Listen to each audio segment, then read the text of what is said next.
আসসালামু আলাইকুম ওরহমতুল্লাহ বারাকাত। ওয়ালাইকুম আসসালাম রহমতুল্লাহ বরকাত। জি। শেখ নিউ ইয়র্ক থেকে বলতেছি।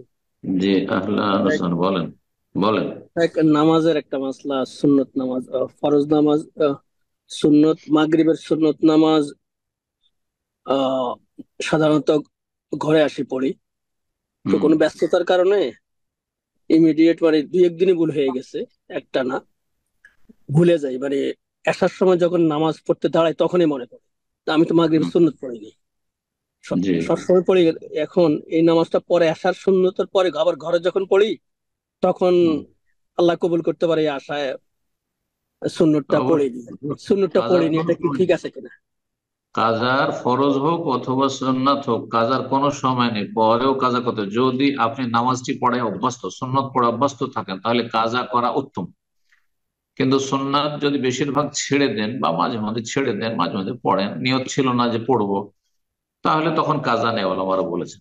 যেহেতু আলহামদুলিল্লাহ আপনারা সুন্নত পড়ায় অভ্যস্ত, সুন্নতটি মনে করছিলেন যে বাসা গিয়ে পড়বো, ভুলে গেছেন, তারপর এশা হয়ে গেছে, এশা পরে পড়বেন।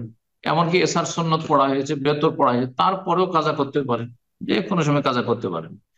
ফরজ সুন্নাত উভয় সালাতের ক্ষেত্রে কাজার কোনো নির্ধারিত সময় নেই। যখনই ফালিউসাল্লিহা ইযা যাকারাহা, যখনই স্মরণে আসবে তখনই পড়েন, যখন মনে আসবে তখনই পড়ে নেবেন। জি।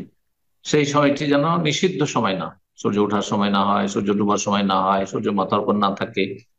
এমনকি কাজা আসর থেকে মাগরিবের মাঝে হইলো অসুবিধা নেই। ফজরের পর থেকে সূর্য ওঠার মাঝখানে এই সময় হইলো, এটা হালকা নিষিদ্ধ সময়। আর কারণগত সময় সলাৎ এই সময় চলবে, কারণগত সলাৎ। আর কাজা হচ্ছে কারণগত সলাৎ, সুতরাং কাজা চলবে এই সময়। জাযাকুমুল্লাহ খাইর। জি শেখ, আমার প্রশ্নটা হলো সালাদ বিষয় আর কি। আমি সালাদ পড়া অবস্থায় আমি যে সমস্যাটা ফেস করি, যে হুম। ফরজ সালাতে যেমন ফরজ 4 রাকাত আছে, 3 রাকাত আছে, যেমন জোহর বা মাগরিব, ওই হুম। এগুলাতে আমার অনেক সময় হয় কি যে আমি 2 রাকাত পরে এই তাশাহুদ পরে দাঁড়াবো, সেই ক্ষেত্রে আমার হয়ে যায় যে তাশাহুদ পরে দুরূদ পড়তেছি, এরকম অবস্থা আমার মনে পড়ে যায় আর আমার তো তাশাহুদ পরে দাঁড়ানো দরকার। তো এমত অবস্থা আমি কি দুরূদটা শেষ করে দাঁড়াবো, না এই সরাসরি তৎক্ষণাৎ দাঁড়িয়ে যাব? এটা এটা আর কি মানে প্রশ্নটা। আপনারা আর এখানে তাসাউদ পড়তে হবে, অতিরিক্ত পড়তে শুরু করে দিয়েছেন, এটাই? জি জি জি সাহেব, জি। জি। প্রথম তাসাউদে। জি, জি।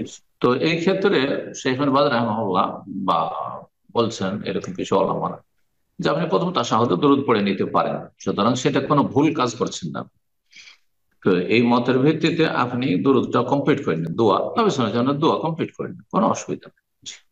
আর অধিকাংশ ওলামারা বলছেন যে এটা দরুদ পড়ার জায়গা নয়, এটা সালাত আল্লাহ নবী পড়ার জায়গা নয়, এটা তাশাহুদ পড়ার জায়গা, তাহলে তাদের কাছে সেখানে স্টপ করে দিতে হবে, উঠে যেতে হবে। কিন্তু প্রয়োজন নেই, আপনি দোয়াটা কমপ্লিট করেন।